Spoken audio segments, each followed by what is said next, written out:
If anybody tells you that IPOB is the one killing people in Oluzon, it is not correct.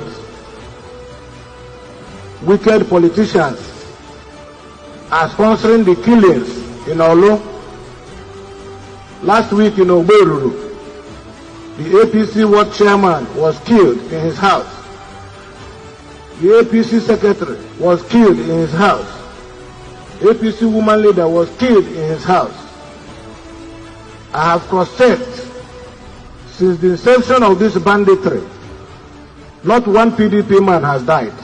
Buhari set up protocols in which those who work with the state are in collusion with these terrorists, and President our security services, I believe, have been Afghanistan. It will be one Fulani after the other, and as you see, the Fulanis killing people across the country. Why? They want to appropriate the country. Be careful of the use of words. Allow me to use my words, please. Yeah, I'm saying this. This is a national might be very careful. And there are good people in every I am speaking tribe. about national security. Hold on, please. My brother, this is a national security issue. Yes. There is a war on. You want to pretend there's no war. That's a war pretending. On. I'm only saying there are a lot of you journalists are part of the problem. You don't want to address the truth. There's a war on. Why are you saying you're not pretending? There's a war on. People are being killed everywhere. You're saying there's no war. What do you mean you're not pretending? You are. You are part of the problem in this country. Allow us to speak the truth so that people will know what's going on. There's a war on. People in the Benue cannot go to farm. People in Plateau cannot stay in their houses. People in Taraba can't. Everywhere there's a war. And you're telling me that we should keep quiet? No, there's a problem. Good evening, everyone. Thanks for joining me in this video. Today is Thursday, 22nd day of May, 2025. This is the late hour of the day, so a lot of people might see this video on Friday being 23rd. But I think the most important thing is the information you are going to get anytime you see this video. Now, I think the secret war has been intensified. The secret war is going on, and I'm going to explain to you in details about the secret war is going on as Nnamdi Kanu eyes freedom. The secret war that is going on, especially in the southern part of the country, is so important and is so crucial. Now, for some security reasons, the information I have here, I'm not going to mention the name of villages. A lot of people have resolved to self-help. There is no doubt about that because of the secret war that is going on in Nigeria. We are at war. Don't let anybody to deceive you. What you are hearing in Benue State and Plateau State, if not people from the southern Nigeria preventing it, it would have been worse in their territory. Now, a community people, I don't know what they did, but 21 terrorists mysteriously died in the bush. 21 terrorists mysteriously died in the bush. Warfare these days is beyond gun. It's beyond shoot me, I shoot you. They have pushed a lot of people to go beyond the battle of gun. So these 21 persons, according to this information that allegedly died in the bush, the story ends there. Okay? Now, it's a lesson to people who think that they own the land, that they can invade any community and come and kill the people and go away with it. That period is coming to an end. In another community, these people, the kidnappers, the sincere of people, they demanded that they should bring food for them. And normally, these people, they ask you to test the food most of the time you bring it. I don't know what transpired, how these people did it, but they poisoned them. And about 7 persons died the following day after eating the food. As I said before, the time where you use only, bullets to fight war is already past. So if you think that you can go to people's villages to do whatever you like, I think the time is coming to an end because the people are beginning to rise to the occasions. They have seen that no any other person that will save you. The only person that rose against all these things right from time was Nnamdi Kanu. And that is the reason why they put him where he is today. And that will bring me quickly to just touch a few things that transpired in court today. A lot of you must have, gotten the information about what transpired. But you see these 3 videos we're about to watch. One is about Hope Uzodinma telling them that it's not IPOB that are responsible for the death in my state. Hope Uzodinma have said this more than 3 times, and I have the videos. And this one they played in court is crucial because the DSS mass witness was telling them that Hope Uzodinma said it was IPOB that killed someone that died. But he lied against Hope Uzodinma, and this is what Hope Uzodinma said. If anybody tells you that IPOB is the one killing people in Oluzon, it is not correct. Wicked politicians are sponsoring the killings in Olu. Last week in Oberuru, the APC ward chairman was killed in his house. The APC secretary was killed in his house. APC woman leader was killed in his house. I have cross-checked since the inception of this banditry. Not one PDP man has died. Now, in another video, if you have been following me, you must have seen this video more than 10 times. Before all this issue of court case, arrived, I have been, publishing all these videos of T.Y. Danjuma, of all these people, where they are calling on people to bear arms to defend themselves because the armed forces are not neutral. Forces are not neutral. They collude. They collude. They collude with the armed bandits. They kill people, kill Nigerians. They facilitate their movements. They cover them. If you are depending on the armed forces to stop the killings, you will all die one by one. There are a lot of things going on, okay? And another video again about the DSS director. I also published the video. You must have seen it on my channel as well, where he's calling for people to carry arms to defend themselves. And he cited a community that gather arms to defend themselves and kill Boko Haram. And that was the counter, question that was put against the DSS witness. Is it not the same thing Nnamdi Kanu was saying? So why were you people choosing who to try and who not to try? Is that we should not make this another talk show.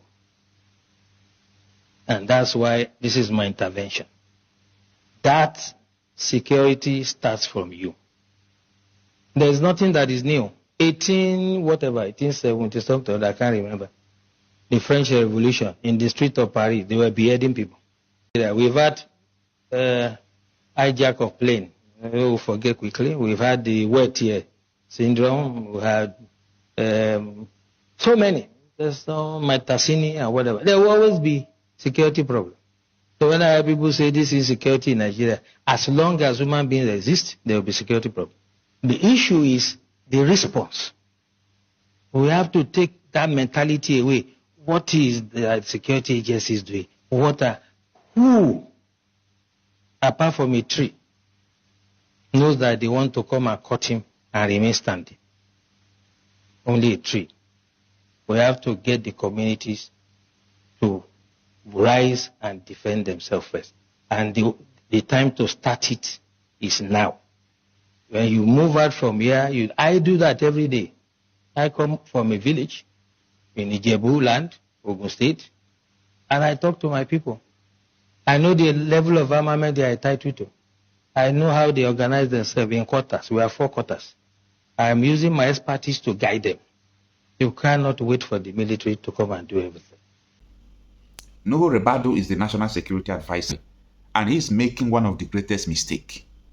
Because you cannot cherry-pick someone who asks for self-defense. You people keep him in detention, continue. You inherited the trial, and you think that you can continue to keep the person because the person is standing against people who are invading people's home and so on and so forth. So these 3 videos you just watch, I think they passed a lot of messages to people that look at. This is not what it is. Nnamdi Kanu, they told you lies about him before. A lot of people don't even know what Nnamdi Kanu stands for because the Nigerian media project Nnamdi Kanu to be whom he is not. That is the problem we are having there. So that is apart. Let us focus on another issue. I know there is a failure of our security architecture to actually tailor and prepare what I would call an intelligent response to the current insecurity across the country. They might end up having us, resort to self-help. I know I have seen in several communities, people are now designing their own self-help strategies. And I even read some yesterday advising people, whatever you do, don't tell anybody, because when you speak, because of members of the state probably in complicit, collusion, as General Danjuma stated. It's not everybody that works for the Nigerian state that are today in collusion. But because of Buhari's set of protocols in which those who work with the state are in collusion with these terrorists, and President Tinubu had not been able to weed those people out, it becomes a problem trusting them. And that's why I can understand his sudden attempt to now resort to a new body called the Forest Guards. They may not be infiltrated, and that they may be able to build something that has not yet been Afghanistan. Our security services, I believe, have been Afghanistan. The Afghanistanization of the security services simply means the infiltration of our security services of those evil people, the terrorists, just the same way Buhari ran what he called a de-radicalization policy, which now got him to infuse members of the terrorist movement into the security services, primarily the army. And what did you have? Suddenly, these people infused and are the ones providing intelligence to those who didn't get converted, through the radicalization problem. So we have a problem. There is not a proper stating of priorities of state by departments of state, in this case, the Department of State Security. What they are going after is not the proper thing to do. They should be gathering intelligence to tell the army or the police who to go and hold or to take away from the space so that we can have peace. They're not doing that.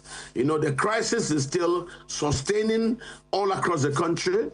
People are being killed, and these militias are killing people everywhere, and nobody's doing a thing. So for me, the state is still very much asleep and sleeping right on the wheels. It is wrong to have allowed Atiku to succeed Buhari. It will be one Fulani after the other, and as you see, the Fulanis killing people across the country. Why? They want to appropriate the country. Be careful of the use of words. When you generalize. Now allow me to use my words, please. Yeah, I'm saying this is a national You might be very careful. And there are good people in every I am speaking tribe. about national security. Hold on, please. My brother, this is a national security issue. Yes. There is a war on. You want to pretend there's no war. There's a war on. I'm only saying there are a lot of you journalists are part of the problem. You don't want to address the truth. There's a war on. Why are you saying you're not pretending? There's a war on. People are being killed everywhere. You're saying there's no war. What do you mean you're not pretending? You are. You are part of the problem in this country. Allow us to speak the truth so that people will know what's going on. There's a war on. People in the Benue cannot go to farm. People in Plateau cannot stay in their houses. People in Taraba can't. Everywhere there's a war, and you're telling me that we should keep quiet? No, there's a problem. So those who are responsible for the war simply want to turn Nigeria into a settler colonial entity, and that's what's going on. You don't see that. You're seeing the politics. Forget about the politics. There is a real problem in the country. People are not sleeping at night. People, even in daytime, our farmers cannot go to farms. We now have food security problems. Why? The Fulani war across West Africa has finally bettered in Nigeria. And you don't want me to talk about it. Why?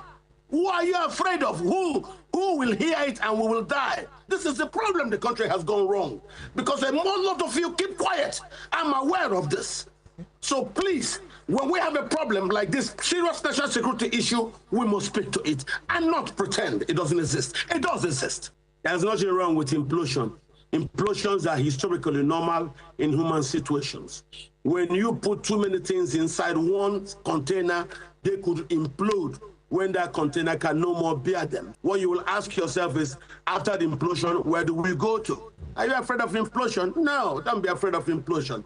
In most societies, without an implosion, Nobody knocks the gong and calls people to come and talk and find out solutions to the crisis that undermine the community. Nigeria currently is at a crossroad.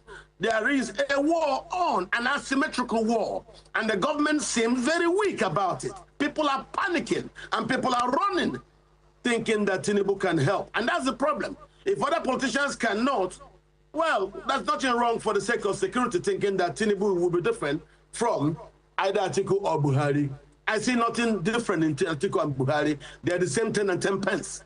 So Tinubu is the only one that's different from them. If you're telling me now, and I'll talk about security situation, that's the problem.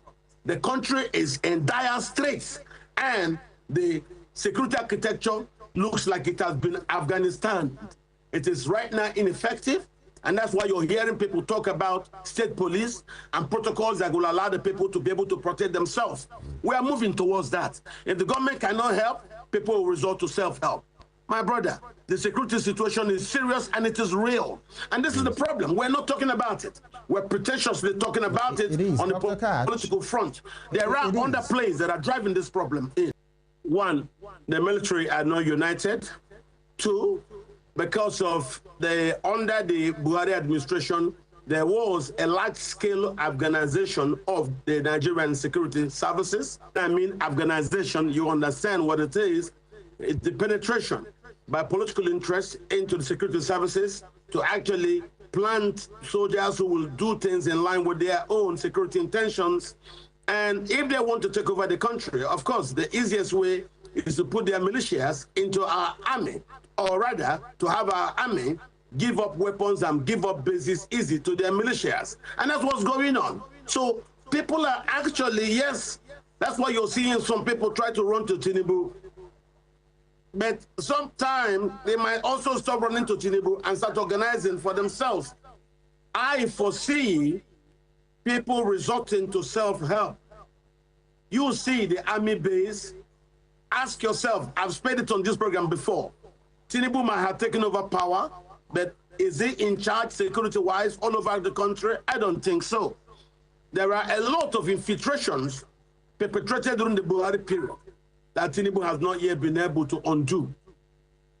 You now see a lot of those taken into security services, people who are said to be the radicalized elements from Boko Haram.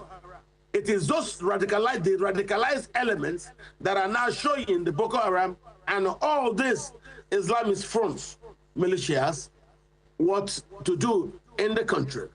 At the end of the Civil War, Nigeria was 70% Christian, 30% Muslim.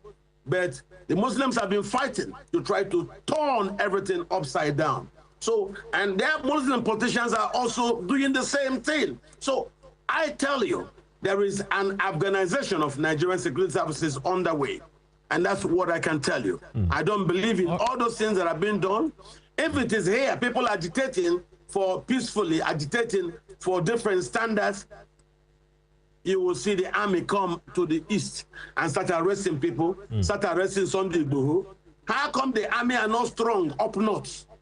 Don't forget, these same security strategies were employed to undermine President Goodluck Jonathan. And now that the same set of people are not happy with President Tinubu, they are now employing the same strategy to suddenly undermine President Tinubu. That's why I'm telling you that what you're having now is an Afghanization of the security services. So that has been known for a very long time, and I have been very strong on this. Speaking about security, where most people were very afraid to even allow me speak, what happened today is all over the place. What I've been saying for the past 12 years, is it not all over the place? And these were products of hard research findings. I traveled to Mali, I went to Burkina Faso, I went to Cote d'Ivoire, I went to Ghana, I traveled to Yemen, the homeland of the Fulani, and I found out these problems. I presented it to Nigerians and I told them there is a war on to take land from Nigerians, take the land, take over the land, administer over the land, colonize the people who own the land. And that's what I tell you, it is the new version of settler colonialism taking place in Nigeria. Even helped by Buhari administration. Buhari told people to come into the country with guns How could you let people come through your border with guns? Those people with guns are now using those guns to colonize and arrest and kidnap Nigeria. All right. AIG, there are not a few who believe that the pace at which the Interpol International and Interpol Nigeria are working is quite interesting. They point to the fact that Nnamdi Kanu, the leader of the proscribed group, IPOB, it didn't take long for them to grab him from the same Kenya and get him down to Nigeria, and he's facing justice now. That's why is this like a case of we're following process, diplomatic channels, etc., etc. Believe you me, I want to tell you I don't know what you are talking about. All I know... You seems not to know exactly what we are talking about here. No. You are bringing an issue that Interpol is not aware of. You know, let me define the role of Interpol so that you can understand. Interpol is an international police organization that assists law enforcement agencies within the 196 countries to look for a fugitive that runs or is hiding. And if you look at all the other fugitives that are brought to face justice in Nigeria, they have the link, those who are involved with Interpol. So I don't know I don't want to talk about issue of Kanu, who brought him back to Nigeria. I'm not aware how he was brought back to Nigeria or how he came into Nigeria. Interpol is not aware. We stated this long time ago, and we made it categorically clear.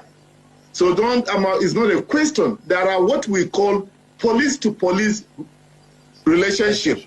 International police cooperation. Another police, it does not necessarily bring Interpol. Okay. If one police and another exchange, a suspect is running from them, they can have an international police cooperation that out of the scope of Interpol. Okay. But however, if a notice is given to an individual, like blue notices, when the inmates in Kuje prison escaped, we did a biometric capture of those suspects. And we shared it with international communities. We shared it with our law enforcement agencies.